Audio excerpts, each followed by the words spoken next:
मार्ग में तन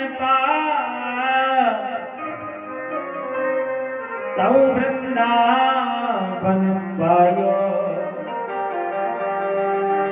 तुलाधारी सो कर्मनिष्ठ जगन्नाथ आशीष लही श्री राधा वल्लभ भजन बल हरिदास निष्ठा। ऐसे ऐसे वो भक्त हैं। देखो भक्त कौन है? ठाकुर जी भक्त की वाणी को सत्य करने के लिए सब कुछ न्योछावर कर देते हैं। इसलिए अगर भगवान की सेवा ना कर सको, ना कर पाओ, अगर संत ब्राह्मणों की सेवा कर लिए, भगवान की भक्ति कर ली, संतों की सेवा कर ली, तो भगवान मिल गए। इसलिए भगवान कहाँ मिलेंगे? हरि कहाँ है?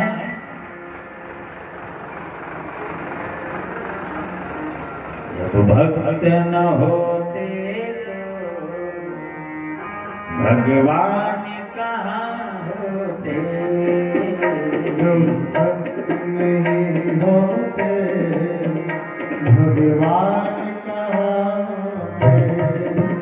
जब भक्त नहीं होंगे भगवान कहाँ होंगे? जब भक्त नहीं होंगे भगवान कहाँ होंगे?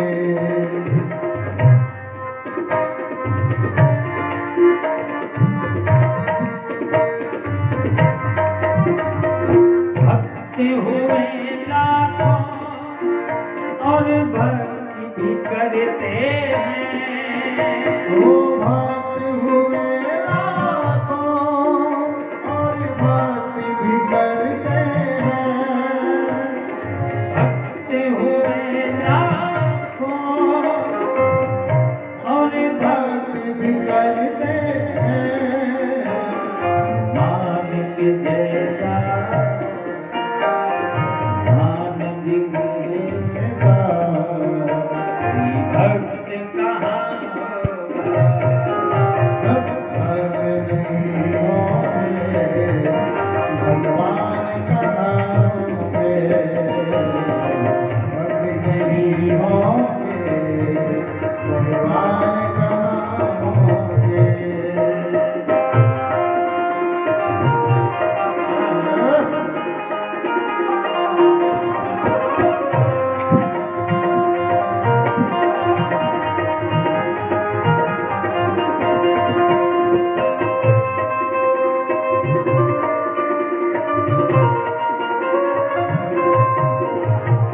दानी हुए लाखों और दान भी करते हैं। वो दान हुए लाखों और दान भी करते हैं। वो दान हुए लाखों और दान भी करते हैं। कन्यादान जैसा लगान जैसा दान कहाँ होगा? भक्त नहीं होंगे भगवान कहाँ होंगे? भक्त नहीं होंगे भगवान कहाँ होंगे? भगवान कहाँ होंगे? भगवान कहाँ होंगे? इसलिए भगवान की शोभा भक्त से है, और भक्त अगर नहीं होंगे तो भगवान की महिमा का पता भी नहीं चलेगा। अच्छा, भगवान ठाकुर जी के पास भी बहुत ढेर सारा काम रहता है। ठाकुर जी का कार्य क्या है? भक्तों के पीछे हमेशा अहरनिश आगे पीछे रहते हैं। जब जहां पर जैसी स्थिति गड़बड़ होती है तो भक्त का साथ देने के लिए खड़े रहते हैं। ऐसा नहीं है कि भगवान के पास कोई काम नहीं है, भगवान बस बैठे रहते हैं, आराम करते रहते हैं। बहुत ढेर सारे काम हैं। हमारे और आपके पास कोई काम नहीं है। आप लोग क्या करते हैं? जब खाली होते हैं ना, हो गया, फिर बैठ गए चार लोग मिलकर के, एक दूसरे के हंसी मजाक में लग गए, है ना। लेकिन भगवान कभी खाली नहीं रहते हैं। ठाकुर जी क्या करते हैं, भक्त की रक्षा के लिए तत्पर रहते हैं, खड़े रहते हैं, और भक्त की वाणी को सत्य करने के लिए ठाकुर जी सब कुछ करने को तैयार रहते हैं। भक्त अगर झूठ भी बोल देना तो भगवान उसको तो करने के लिए बिल्कुल तत्पर रहते हैं। इसीलिए भक्तों की सेवा हमेशा करनी चाहिए। एक मछली, विशाल मछली थी, और वो कभी मछुआरे के जाल में फंसती नहीं थी। क्यों? क्योंकि वो जल के किनारे किनारे रहा करती थी। एक दिन किसी मछली ने पूछा, तेरी किस्मत बड़ी अच्छी है, तू रोज बच जाती है।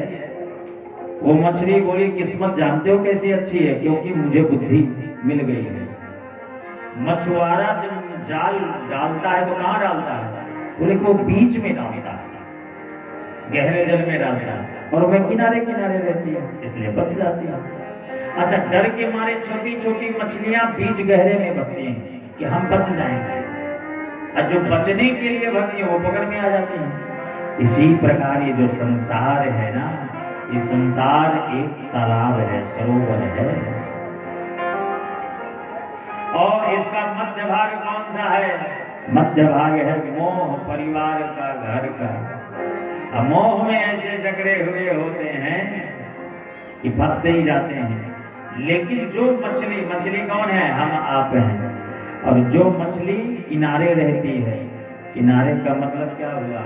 ये किनारा किसका है? बोले संत चरणों के जो नजदीक रहते हैं वो बचते हैं। इसलिए जो संतों के चरणों को अपनाता है उस जीव का कल्याण होता है। भक्त का संत जी हो सकता है एक बार संत जी को दर्शन जल्दी न हो, लेकिन जो संतों के चरणों का आश्रय लेता है, सहारा लेता है, उन पर भगवान की पहली कृपा होती है। गजेंद्र ने पुकारा भगवान को, ग्राह ने पैर पकड़ा। ग्राह के बुलाने पर भगवान थोड़ी आए, गजराज के बुलाने पर आए, है ना? बुलाया गजराज ने, पैर पकड़ा ग्राह ने, लेकिन पहले उद्धार किसका हुआ? ग्राह का हुआ।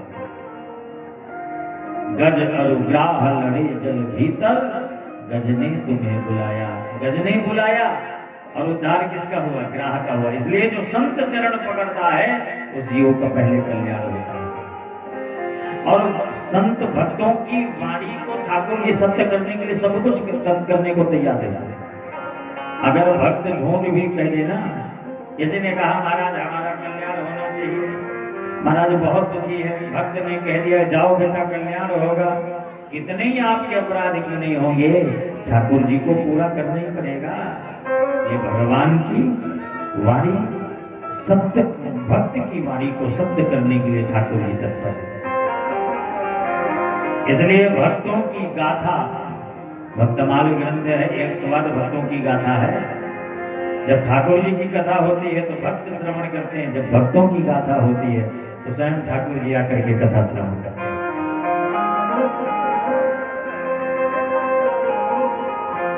प्रहलाद जी ने कहा, पिता ने कहा बेटा तेरा भगवान कहाँ है? बोले इस खंभे में है। अब खंभे में भगवान थोड़ी बैठे थे। हिरण्यकश्यप ने कहा क्या इस खंभे में? हाँ पिताजी इस खंभे में भी है। तो ठाकुर जी ने क्या किया? नरसिंह बन करके आए भक्त की वाणी को सत्य करने के लिए। इसलिए भक्त अगर झूठ भी बोले तो भगवान को पूरा करना ही करना है।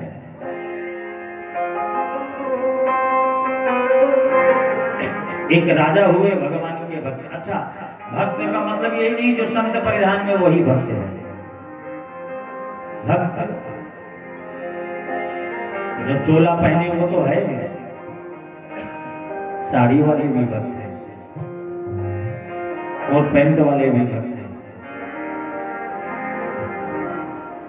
लंबी दाढ़ी वाले भी भक्त हैं, कटिंग दाढ़ी वाले भी भक्त हैं। भक्त कौन है? दूसरे के दुख को देख करके द्रवीभूत हो जाए, वही भक्त है। तो एक राजा हुए राजस्थान के भुवन सिंह चौहान, और तलवार लेकर के जा रहे थे, लकड़ी का तलवार था। किसी ने पूछा महाराज तलवार बड़ी सुंदर है, ये काहे की तलवार है? उनके मुख से निकल गया, ये लकड़ी की तलवार थी। बोले महाराज लोहे की तलवार है, थी लकड़ी की।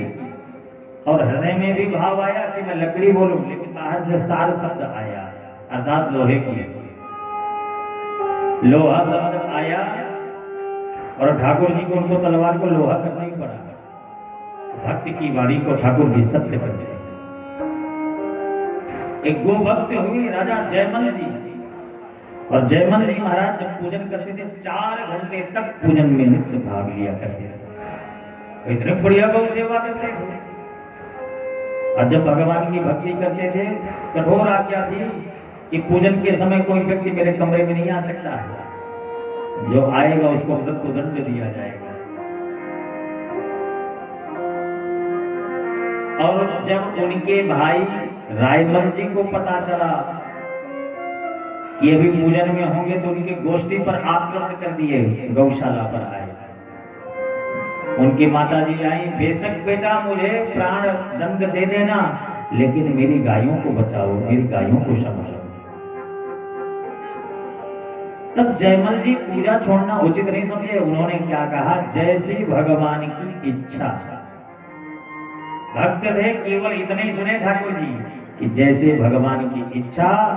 और ठाकुर जी जयमल जी के सिपाही बन करके और अकेले युद्ध में चले गए, और उनके चाचा के पुत्र रायमल जी पर खूब प्रहार किए और विजय श्री लेकर के आए। इसलिए भक्त का सम्मान नित्य होना चाहिए। और भक्त कौन है? जो दूसरों के दुख को देख करके द्रवीभूत हो, जो संत सेवा करे, जो गौ सेवा करे, जो बड़ों का आदर करे, सम्मान करे, जो सामंजस्य बना करके चले, वही तो भक्त है।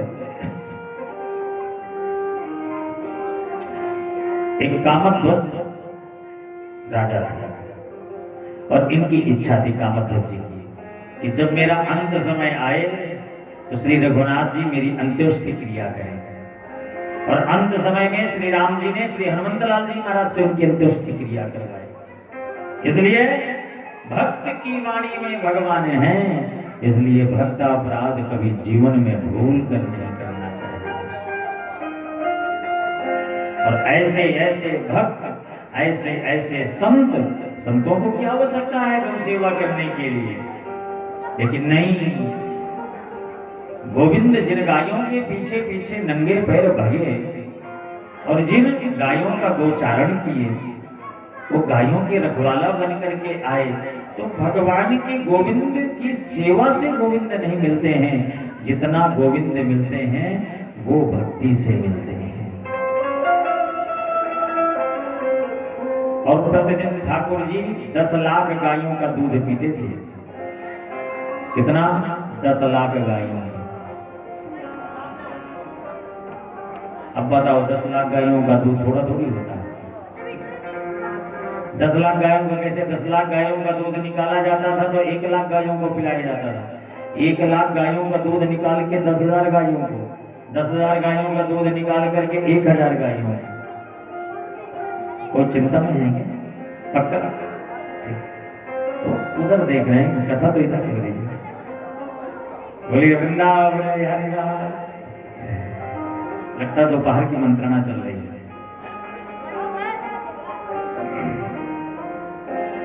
और 10,000 गायों का दूध निकाल करके 1,000 गायों को पिलाया जाता है।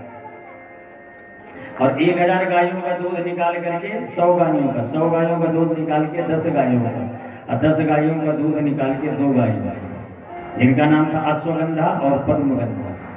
ऐसी गायों का दुग्ध पान करते थे श्री ठाकुर जी। इस प्रकार से प्रतिदिन 10 लाख गायों का दुग्ध पान करते। और जिन गायों के पीछे नंगे पैर भगे, आज वही ऐसे बिरले बिरले संत जिनके चलने पर ठाकुर जी जब अगर कोई सेवा करते थे ना, और कोई चाकी चलाए, अम्बरीश जैसे महाराज जब ठाकुर जी के भजन के लिए चक्की चलाया करते थे, तो ठाकुर जी के पीछे पंखा हिलाया करते थे। सेवा भी होती है वो, लेकिन सेवा कब होती है? जब हम भगवान के बनते। तो ऐसे हरिदास जी महाराज संत जी जो श्री राधा वल्लभ जी महाराज के परम उपासक थे और भगवान का एकांत में गुणगान भी बहुत प्यारा गाया करते थे। राधा वल्लभ भजन बल हरिदास निष्ठा रही, संत दरस को चले सिंह बन गाये दवाया। और हरिदास जी महाराज जब बिहारी जी को गुणगान करते थे, जब बिहारी जी को भजन करते थे ना, जब भजन गाते थे तो जल वृष्टि भी होती थी, मेघ घुमड़ घुमड़ करके, और बिहारी जी स्वयं उनमें समक्ष बैठ के कथा सुनते थे, भजन सुना करते थे। एक बार क्या हुआ, हरिदास जी महाराज भजन गा रहे थे, पद गा रहे थे, सभी संत लोग, रात्रि बहुत हो गई, आंख बंद करके भजन गाए जा रहे थे, सब लोग चले गए, रात्रि ज्यादा हो गई, और श्री ठाकुर जी एक बालक स्वरूप बन करके अब बैठ करके इनके भजनों को सुन रहे हैं। हरिदास जी ने कहा, अरे राम इतनी सारी पब्लिक थी, कहाँ चले गए श्रोतागण, कहाँ गए? बोले बाबा जी सब चले गए, तो तुम इतनी रात को अकेले क्या कर रहे हो? बाबा जी आप इतने सुंदर सुंदर भजन गा रहे हो, इसलिए भजनों का आनंद हम भी लेने के लिए आ गए। तो स्वयं बिहारी जी उनके भजन को सुनने के लिए बैठे हैं। और संगीत वो भाव है, अगर जल वृष्टि ना हो ना तो जल वृष्टि भी होने लगती है। जल वृष्टि करा दे, परमात्मा को प्रकट करा दे, लेकिन संगीत किसमें? संगीत स्वर में होना चाहिए। हम जो कार्य स्वर में करते हैं, स्वर में ही भगवान है, स्वर नारायण है। इसलिए घर का भी अगर कोई कार्य होना तो स्वर से होना चाहिए। यहां तक कि अगर हम बोले भी तो स्वर में बोले, ऐसा ना बोले कि किसी के हृदय को विदीर्ण कर दें। बहुत जो कर्कश वाणी में बोलते हैं वो बेसुरे बोलते हैं, स्वर में बोले, इसलिए कहते हैं मीठा बोलो, प्रेम से बोलो। अगर रोना भी आए ना तो रो भी तो स्वर में रोना सीखो। अब कहेंगे महाराज रोना भी कभी स्वर में होता है क्या? संगीत के एक महारथी थे श्री तानसेन जी महाराज। तो जब तानसेन जी की बेटी की जब विदाई हो रही थी तो सब लोग रो रहे थे, बेटी भी रो रही थी। अब तानसेन जी महाराज विश्वविख्यात थे, संगीत के महारथी थे। थोड़ी देर के बाद बोले सुनो विदाई को रोको। अब बारातियों को लगा, जो उनके समधी साहब जी थे उनको लगा हमसे कुछ गलती होगी। कहने लगे महाराज आपने जो कुछ भी दिया टूटा फूटा सामान उसको हीरे जवाहरात समझ के हम रख दिए, हमसे कोई गलती हुई क्या? बोले नहीं नहीं आपसे गलती नहीं है। अच्छा जब समधी जी से गलती नहीं हुई तो बारातियों को लगता है हमसे गलती होगी। महाराज आपने खाने को जो लड्डू दिए उसको रसगुल्ला समझ के खा लिए, कोई शिकायत नहीं किए, तो क्या हमसे कोई गलती हुई? तानसेन जी बोले नहीं आपसे भी गलती नहीं हुई। तो अब दूल्हे राजा को लगा हो सकता हमसे कोई भूल हो गई। बोले महाराज आपकी बेटी ज्यादा सुंदर नहीं है, सांवले रंग की है, स्वरूप अच्छा नहीं है, लेकिन फिर भी हमने वर्ण किया आपके नाम से, तो महाराज हमसे कोई अपराध हो गया क्या? तानसेन जी महाराज बोले आपसे भी गलती नहीं हुई। तो सब लोगों ने कहा तो फिर गलती किससे हुई? तानसेन जी बोले गलती आप लोगों से नहीं हुई, गलती हुई मेरी बेटी से। लोगों ने कहा आपकी बेटी से? बोले हाँ। वो कैसे महाराज? बोले मेरी बेटी विदाई के समय रो रही है और इसको स्वर में रोना भी नहीं आ रहा। अब सब बारातियों ने कहा हे भगवान रोना भी स्वर में? तो 6 महीने तक बारातियों को अपने घर में स्वर में रोना सिखाए, कैसे रोया जाता है। तो स्वर भगवान है, स्वर परमात्मा है और संगीत ही सब कुछ है। संगीत करते क्या होता है? संगीत का अंतिम अक्षर हटा दो, ता शब्द हटा दो तो क्या बन जाएगा? संगी बन जाएगा, है ना? और पहला अक्षर हटा दो, संग हटा दो तो क्या बन जाएगा?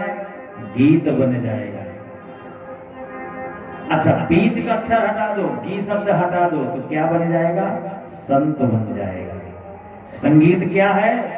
जिसमें संत, गीत और संग, जिसमें तीनों हो, गीत हो, संग हो और संत हो, संतत्व हो, वो है संगीत। इसलिए स्वर में ऐसा मत, जब झगड़ा भी कभी करो ना, वैसे तो यहाँ की माताएं कभी किसी से झगड़ा नहीं करती है, माताएं बहनें, है ना, लेकिन जब कभी झगड़ा भी हो तो स्वर में झगड़ा करो। एक के कर रहे हो, कहाँ जा रहे हो, ऐसे नहीं, बड़े प्रेम से संगीत, स्वर से। और स्वर से जब अगर झगड़ा होगा तो सब लोग बड़े भाव से सुनेंगे ना, और लोग नहीं, भगवान भी सुनने को तत्पर हो जाएंगे। इसलिए हरिदास जी महाराज जब संगीत स्वर में बैठते थे तो बड़े भाव से श्री बिहारी जी आकर के कथा श्रवण करते थे, उनका भाव, उनकी संगीत सुनते थे। राधा वल्लभ भजन बल, सारा खेल वाणी का है। वाणी कैसे भी हो, लेकिन भाव अगर अच्छे हैं तो भगवान फिर शब्दों पर ध्यान नहीं देते। तो एक दिन ये कथा सुनने के लिए जा रहे थे, कौन? श्री हरिदास जी महाराज। संग में इनका बेटा भी था। तो जंगल के रास्ते से होकर के जब ये गए तो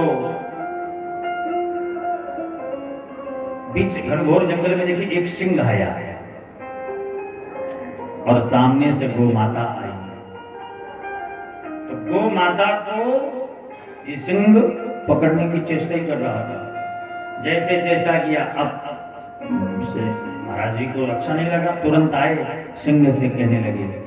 श्री हरिदास जी ने कहा, अरे भैया, पता नहीं कौन कौन से कर्मों की सजा को भोगे हो, कौन कौन से कर्म तूने किया, तो इस जन्म में तू सिंह बन, और इस प्रकार निरपराध जीवों का अगर तुम वध करते रहोगे ना तो कल्याण नहीं होगा। अच्छा, संत की वाणी में सब कुछ है। जो भजनानंदी संत लोग होते हैं वो कुछ भी करा सकते हैं। क्यों? क्योंकि उनकी वाणी में ही परमात्मा है। तो उस सिंह के भाव समझ में आ गए और सिंह कहने लगा, छोड़ दे निज क्षुधा। संत जी ने कहा, अरे दुष्ट, किन कर्मों की सजा से तू सिंह बना है और तू गौ माता को खा रहा है? पता नहीं कौन सी योनि मिलेगी, अब तो समझ, अब तो सुधर। सिंह बोला, महाराज, ज्ञानी नहीं हो न संत हो, लेकिन इस पापी पेट के लिए तो कुछ ना कुछ सोचना पड़ेगा। छोड़ दे निज क्षुधा, शांति हित मोहि सुत खायो। सिंह ने गौ माता को दबा करके रखा था। सिंह ने कहा, महाराज, गौ माता को मैंने छोड़ दिया तो मैं इस पापी पेट को कैसे शांत करूं? श्री संत हरिदास जी महाराज कहने लगे, तुझे क्षुधा से मतलब है ना, तुझे अपना पेट भरने से मतलब है। बोले, हाँ महाराज। बोले, तो फिर तू मेरा मांस खा ले, तू मुझे भक्षण कर ले, पर गौ माता को तू छोड़ दे। सिंह कहने लगा, महाराज, बूढ़े हो गए हो और इतना मांस भी नहीं आपके शरीर में कि जिससे मेरी क्षुधा मिट जाए। इतने में नहीं मिटेगी, इसलिए गौ माता को ही ग्रहण करूंगा। तब श्री हरिदास जी ने कहा, तुम चिंता मत करो। संग में उनका बेटा भी था और कहने लगे कि शांति हित मोहि सुत खाय। तुम मुझे बस मत खाओ, आप मेरे बेटे को भी भक्षण कर लो, मेरे बेटे को भी खाओ। वृंदावन तन तजो त्याग काशी को आयो। संत जी ने कहा, अगर मेरे मांस से तेरा पेट नहीं भरता तो उस संग में मेरे बेटे को भी खा लो, पर इन गौ माता को तू छोड़ दे। क्योंकि पहले के राजा और संत विप्र आज भी जो गौ माता के लिए जान न्यौछावर कर दे। अच्छा, अंतिम जन्म होता है गौ माता का। गौ माता के बाद फिर जब शरीर मिलता है तो ये मनुष्य का ही चोला मिलता है। इसलिए ये अंतिम जन्म होता है। और सबसे उत्तम योनि कौन सी है? उत्तम योनि मनुष्य योनि है। बड़े भाग्यवान सदन बाबा।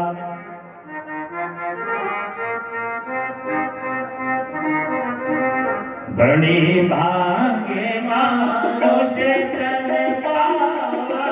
बड़े भाग्यवान तन बाबा। सुर दुर्लभ सदगंधनि गावा। सुर दुर्लभ सदगंधनि गावा। बड़े भाग्यवान तन बाबा। सुर दुर्लभ सदगंधनि गावा।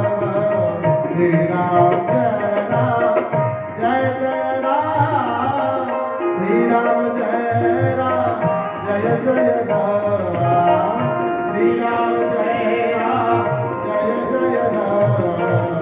बड़ी भाग्यवान से तन बाबा। बड़े भाग्यवान सदन बाबा। सुर दुर्लभ सदगंधनि गावा। सुर दुर्लभ सदगंधनि गावा। इसलिए ये जो मनुष्य का शरीर प्राप्त होता है, ये कई जन्मों के जब पुण्य अर्जित होते हैं तब ये प्राप्त होता है।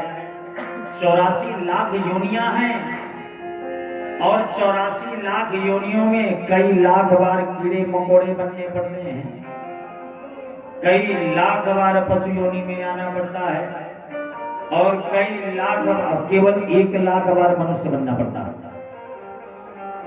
लेकिन मनुष्य में अगर सुंदर शरीर मिले, स्वस्थ शरीर मिले, तो बड़े भाग्य मनुष्य तन पावा। जब कई जन्मों के पुण्य अर्जित होते हैं तब ये सुंदर शरीर मिलता है। इसलिए सुंदर शरीर को व्यर्थ न जाने दो, पता नहीं अगली बार ये सुंदर शरीर मिले या न मिले। करनी अच्छी होगी, अगर करनी अच्छी होगी, करनी अगर अच्छी होगी तो सुंदर शरीर मिलेगा। लेकिन करनी नहीं देखना है, इतना भजन करना, इतना भजन करना है, प्रभु में मिलना है कि दोबारा आवागमन के चक्कर से हम मुक्त हो जाए। इसलिए ये जो अंतिम समय है ये गौ माता की योनि है। इसके बाद मनुष्य शरीर ही प्राप्त होता है। और श्री संत जी कहने लगे भैया छोड़ दो, लेकिन इतना सुनते ही छोड़ तो दिया। और जैसे ही छोड़ा सिंह, वो सिंह से बन गए नरसिंह। और जब नरसिंह बन गए, हाथ जोड़कर प्रणाम करने लगे। श्री हरिदास जी महाराज बोले नरसिंह भगवान की जय, श्री नरसिंह भगवान की। तो श्री हरिदास जी महाराज कहने लगे प्रभु ये स्वरूप अच्छा नहीं लग रहा है। तो ठाकुर जी चतुर्भुज बन गए, बोले चतुर्भुज नारायण भगवान की। अब जब चतुर्भुज में बन गए, कहने लगे सरकार आप भगवान हैं, अच्छी बात है, आप वैकुंठाधिपति हैं, वो भी अच्छी बात है, पर मुझे तो मेरे श्री राधा वल्लभ भगवान की चाहिए, क्योंकि मेरे इष्टदेव श्री राधा वल्लभ जी हैं। इसलिए हमें तो केवल अपने इष्टदेव से लेना देना और किसी से लेना देना। इसलिए प्रभु आप हमें श्री राधा वल्लभ स्वरूप में दर्शन दीजिए। तो आए और आकर के श्री राधा वल्लभ स्वरूप में दर्शन दिए। खूब शंकर के दर्शन करते हैं, बोलिए राधा वल्लभ भगवान की जय। और वहां से आगे गए दर्शन करने के लिए, कथा श्रवण किए और कथा श्रवण करके आए। इसलिए जो भक्त हैं, भक्त चाहे तो भगवंत की लेखनी को भी बदल सकता है, ये भक्त में सामर्थ्य होता है। इसलिए हर समय उठते बैठते जागते चलते सोते फिरते और गोविंद को बस हृदय में ही बसाना। देखो हृदय और दिमाग दो होता है। दिमाग में कोई बात बैठाएंगे ना तो निकल जाएगा, लेकिन हृदय की बात नहीं निकलती। अच्छा हम लोग क्या करते हैं, हम लोग भगवान का भजन पूजन खूब करते हैं, लेकिन भगवान को कहाँ बिठाते हैं? दिमाग में। और दिमाग में बैठाया हुआ निकल जाता है। और हृदय में किसको बिठाते हैं? अपने घर वालों को, माता पिता को, पति पत्नी को, बच्चों को। तो हृदय की बात जल्दी निकलती नहीं, यही तो दुख का कारण है। किसी ने अगर कुछ कह दिया, महाराज चोट है, हृदय में लगी है, हृदय की बात नहीं निकलती। इसलिए हृदय में बसाओ तो केवल सांवरे को बसाओ। सांवरे को दिल,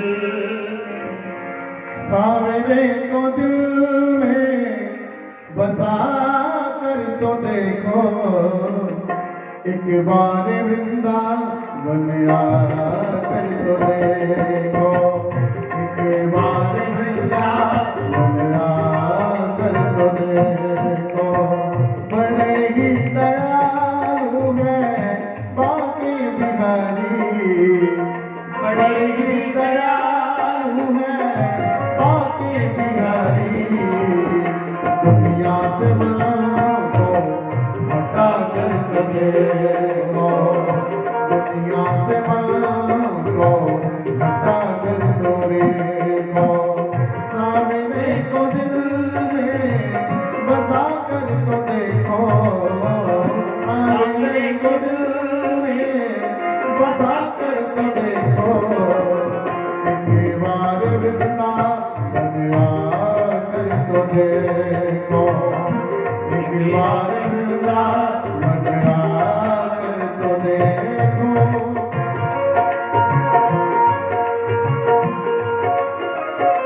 आगे सेवा भाव से हरि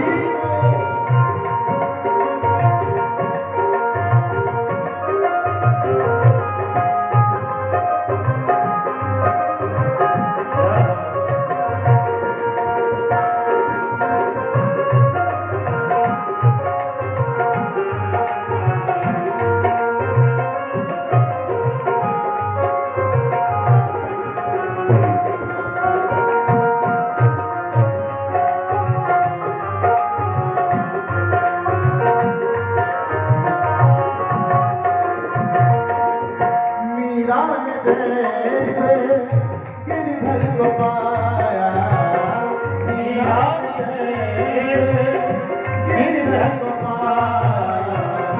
प्याला जहर का अमृत बनाया, प्याला जहर का अमृत बनाया, प्याला जहर का अमृत बनाया, प्याला जहर का अमृत बनाया।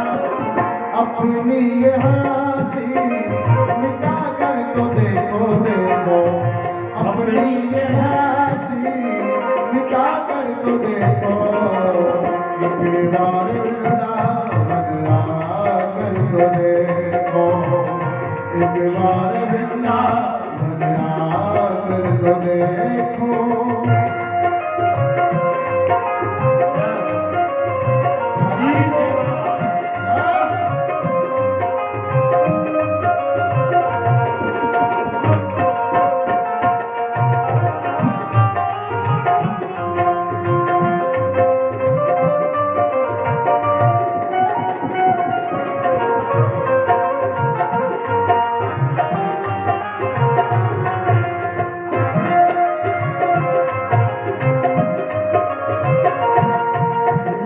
श्याम बिना तेरा कोई न अपना, श्याम बिना तेरा कोई न अपना। ये दुनिया है एक झूठा सपना, ये दुनिया है एक झूठा सपना, ये दुनिया है एक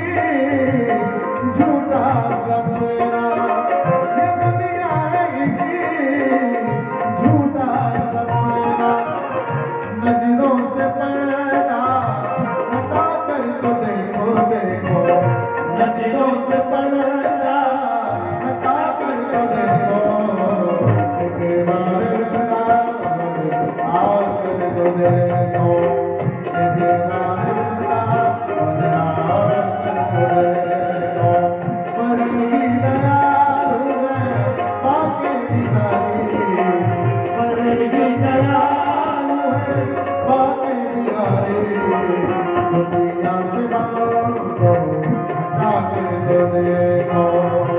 बोलिए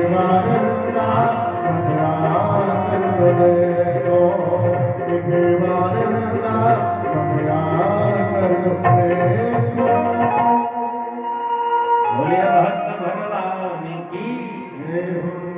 इसलिए हृदय में अगर गोविंद हैं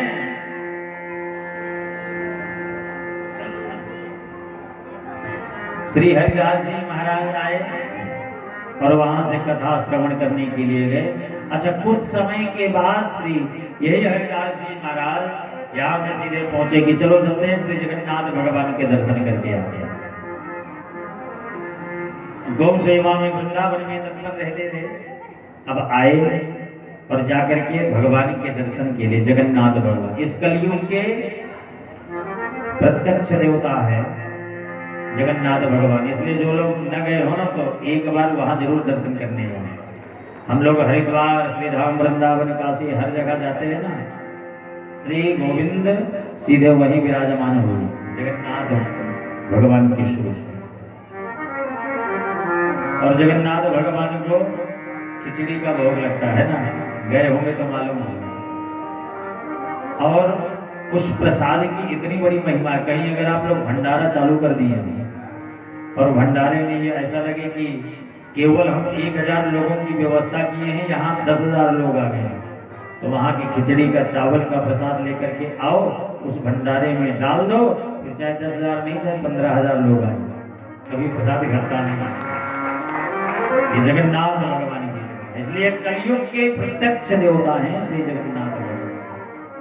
तो श्री हरिदास जी महाराज के मन में आया श्री बांके बिहारी जी के शरण में तो हैं, गौ सेवा भी करते हैं, चलो चलते हैं और जाकर के दर्शन करके आते हैं श्री जगन्नाथ भगवान के। गए, जगन्नाथ भगवान के दर्शन प्राप्त किए। और जगन्नाथ भगवान जब देखते हैं कोई मेरा लाडला भक्त संत आ रहा है तो स्वयं उनके स्वागत के लिए खड़े हो जाते हैं। तो वहां के श्री पंडा जी को आदेश दिए जगन्नाथ भगवान कि भैया एक मेरा भक्त, एक संत जी श्री हरिदास जी महाराज आए हैं, तो जाओ एक भोजन की थाल लेकर के आए। श्री हरिदास जी महाराज उस समय अपने राधा वल्लभ भगवान का पूजन नहीं किए थे, इसलिए जब वो स्वर्ण की थाल में 56 भोग आया, अब भोग पा भी नहीं सकते क्योंकि अपने ठाकुर जी का भी स्नान ध्यान भी नहीं करवाए, भोजन भी नहीं हुआ था। तो क्या करते हैं, उस प्रसाद को लेकर के माथे में इस हाथ से स्पर्श किए, माथे में लगा लिए और वापस भेज दिए। अब पंडा जी के मन में बात, पंडा सोचने लगे कि देखो तो सही, ये जगन्नाथ भगवान का इन्होंने अपराध कर दिया, ये इन्होंने ठीक नहीं किया है। तो मन में भक्त अपराध बना। याद रखना, अगर कहीं प्रसाद मिले भी, कई बार ये होता है कि हमारा व्रत है, अगर नहीं ले सकते हैं तो वहां पर ये कहने कोई अगर प्रसाद दे तो ये मत कहना आज हमारा व्रत है प्रसाद नहीं लेंगे। कोई देते तो या तो लेकर के आओ, घर पर ले आओ, नहीं अगर ला पाते हैं, कहीं सफर में हैं, तो प्रसाद को हाथ लगा करके प्रणाम कर लो, तो वो प्रसाद का भी सम्मान हो जाएगा और अपराध भी नहीं लगेगा। लेकिन प्रसाद को छीन कर नहीं लेना चाहिए, प्रसाद में छीना छपटी नहीं करना चाहिए। कल तो कुछ लोग नाराज भी हो गए, हमें नहीं दिया, फिर कुछ लोग मनाए, कह रहे चलो सबसे पहले आपको दिलाया जाए। प्रसाद को खुशी खुशी लेना चाहिए, जितना मिले उतने में संतुष्ट होना चाहिए।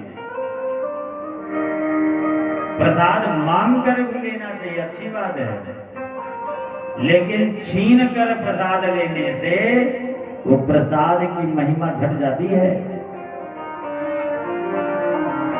अच्छा, जगन्नाथ भगवान को खिचड़ी का भोग क्यों लगता है? पहले 56 भोग लगता है। श्री जगन्नाथ भगवान, वहां एक उनकी भक्ता थी जिनका नाम था कर्माबाई, और वो कर्माबाई जगन्नाथ भगवान की परम उपासना किया करती थी, खूब भजन किया करती थी कर्माबाई।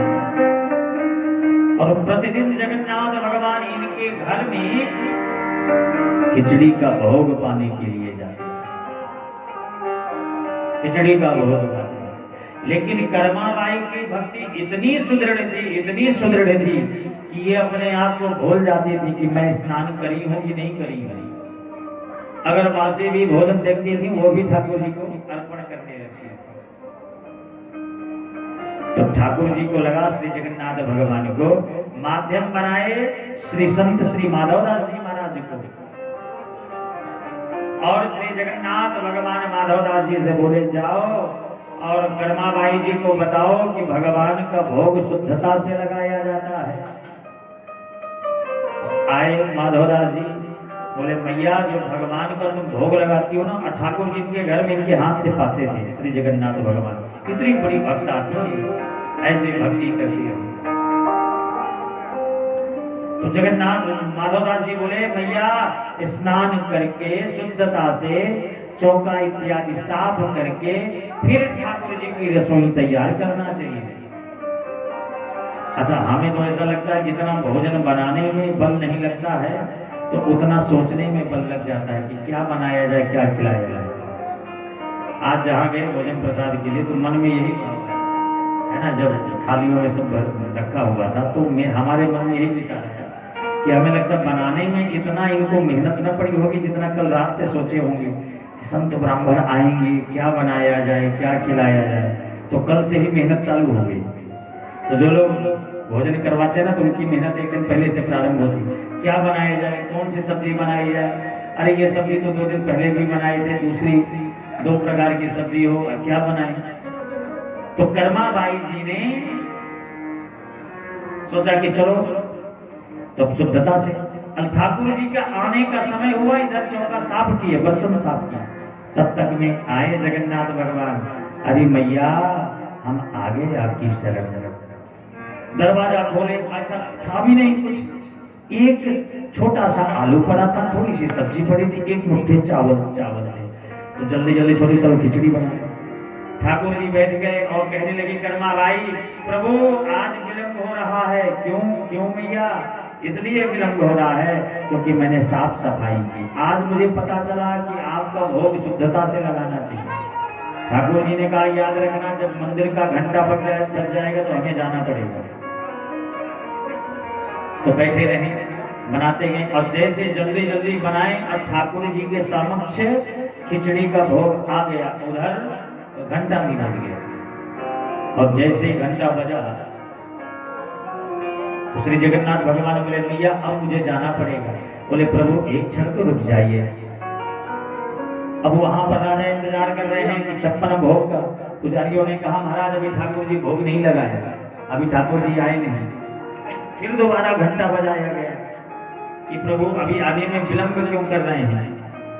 तो जल्दी जल्दी वहां से आए और थोड़ा सा खिचड़ी पाए और ठाकुर जी के ओंठों के पास एक खिचड़ी का दाना लग गया। तो जैसे आए तो जगन्नाथ भगवान के ओंठों के पास एक दाना लगा था और कर्माबाई तुरंत भक्ति हुई आई वहां से एक हाथ में खिचड़ी की थाल लेकर।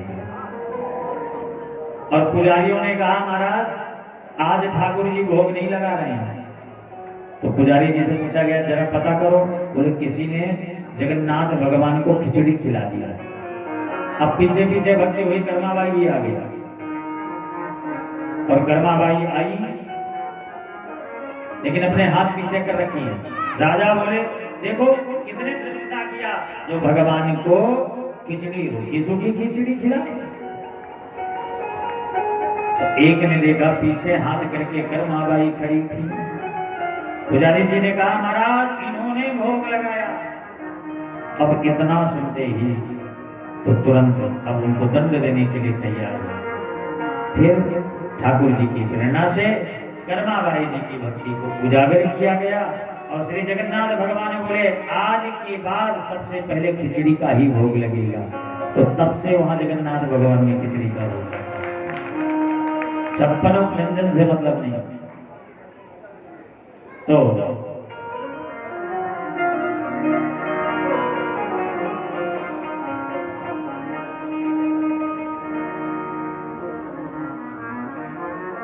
बोलिए भक्तवत्सल भगवान की।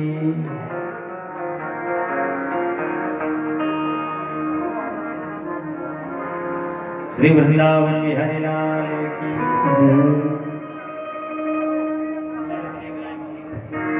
थाली भर के लाई खींचड़ो, थाली भर के लाई खींचड़ो, ऊपर की बात की वो मारा सामने दीवाने मेरी जात की वो मारा सामने दीवाने मेरी जात की थाली भर के लाई खींचड़ो, ऊपर की बात की वो मारा सामने दीवाने मेरी जात की दीवाने मेरी जात की।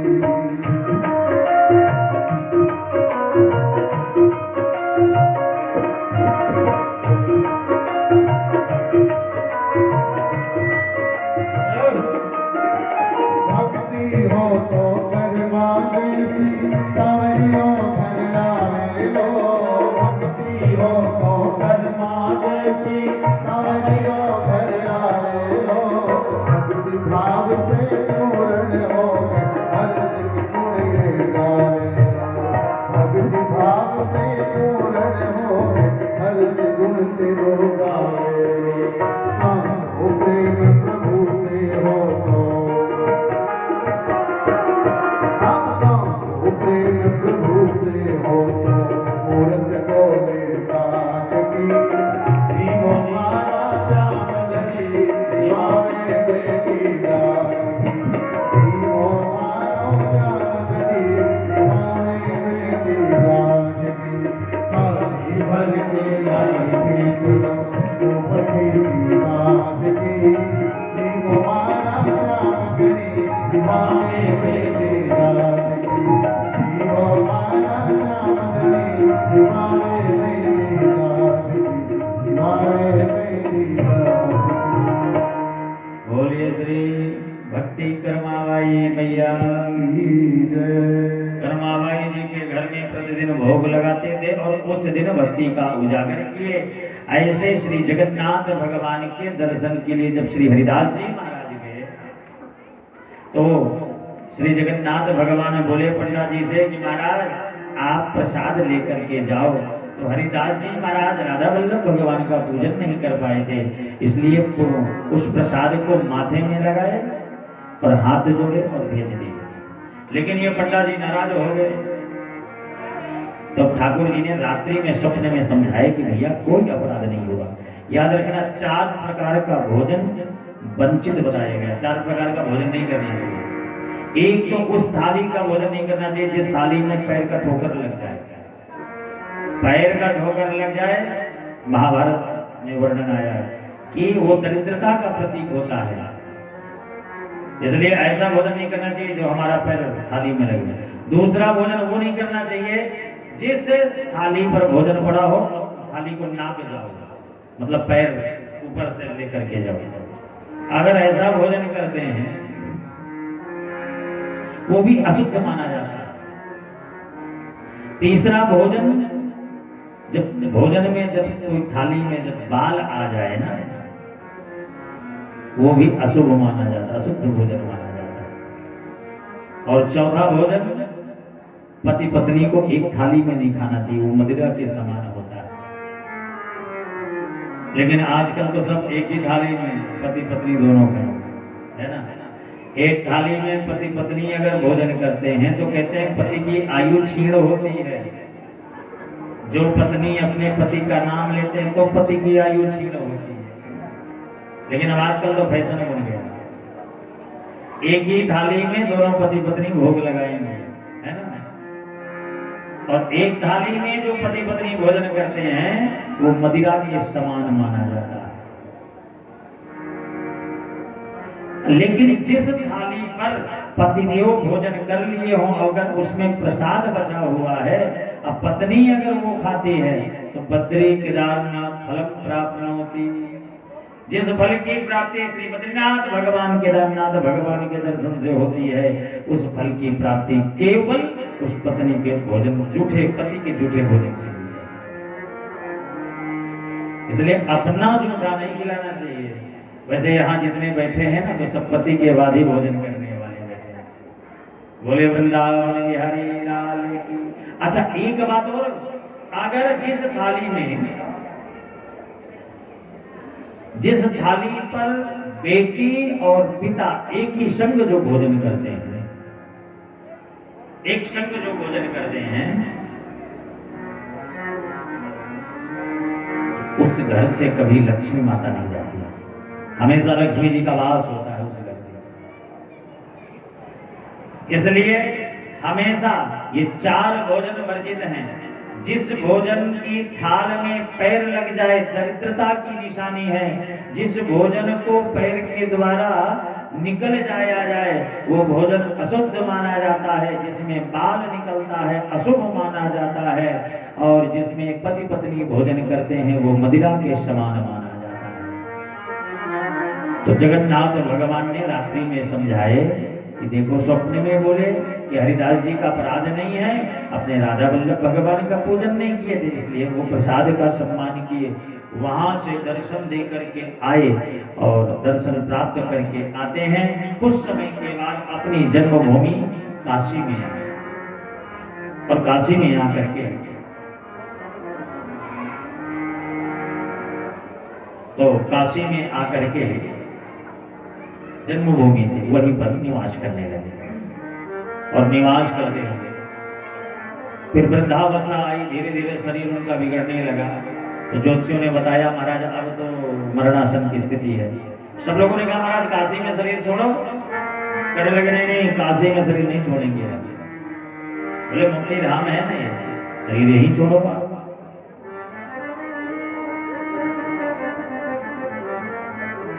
श्री हरिदास जी महाराज बोले कि मेरे तो रोम रोम में श्री राधा वल्लभ भगवान बसे हुए हैं, इसलिए राधा वल्लभ जी को छोड़ करके मन में और कोई बात आ ही नहीं रही है। तो महाराज ऐसा करो, आप हमें वृंदावन की पावन धरा पर लेकर के आओ।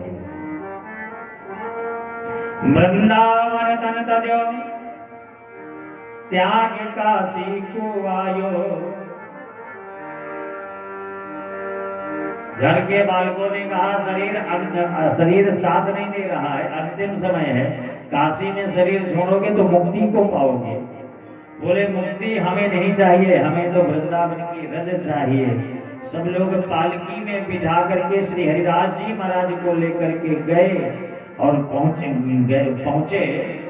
बीच में ही शरीर इनका हो गया पूरा, बीच में शरीर हुआ पूरा, फिर वृंदावन लेकर पहुंच गए। कोई बात नहीं, चलो वृंदावन की पावन धरा पर आए। अंत्येष्टि क्रिया कर्म हुआ। तो ऐसे पावन भक्त को भक्त हुए श्री हरिदास जी महाराज, जो भक्त माले में ही कहलाते हैं। और इसी में ही जैसे ये हरिदास जी महाराज भक्त हुए, तो ऐसे ही काशी के एक और भक्त थे जिनका नाम था श्री तुलाधार। और तुलाधार वैसे थे, खूब संत सेवा करते थे। भक्ति क्या है? संतों का सम्मान करो, विप्रों का सम्मान करो, अतिथि सत्कार करो, गौ सेवा करो, क्योंकि भगवान में यही बसते हैं। तो श्री तुलाधार एक वैश्य परिवार में जन्मे, वो केवल अतिथि सत्कार करते थे। अब वो भी संत आए हुए संतों का सम्मान अपने घर पे ही बुलाते थे। जिस घर में बिन बुलाए संत पधारे, संतों की सेवा हो, इस धराधाम के समस्त तीर्थों के स्नान के बराबर फल की प्राप्ति होती है। जो संत लोग चल करके आए, और जो लोग जब गौ माता जब ब्याने वाली होती है और ब्याने का जब समय आता है और उस समय आधा मुख बछड़े का बाहर हो और आधा अंदर हो, आधा अंदर हो, और उस समय अगर परिक्रमा लगाई जाती है तो परिक्रमा लगाते समय उस समय तो परिक्रमा लगाते समय जो परिक्रमा लगाई जाती है,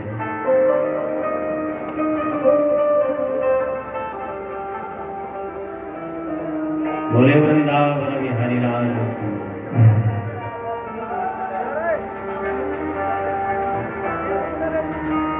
तो उस समय अगर परिक्रमा लगाते तब भी समस्त तीर्थों के फल की प्राप्ति होती है। तो जो ये श्री तुलाधार वैश्य जी ने केवल संत सेवा करते थे। अच्छा, वहीं पास में ही एक ब्राह्मण हुए जिनका नाम था जाजली, और ये जाजली ब्राह्मण समुद्र के तट पर कठोर तपस्या किया भगवत प्राप्ति के लिए। इतनी कठोर तपस्या करते हैं कि इनकी बड़े बड़े बाल, बड़ी बड़ी जटाएं निकल आई।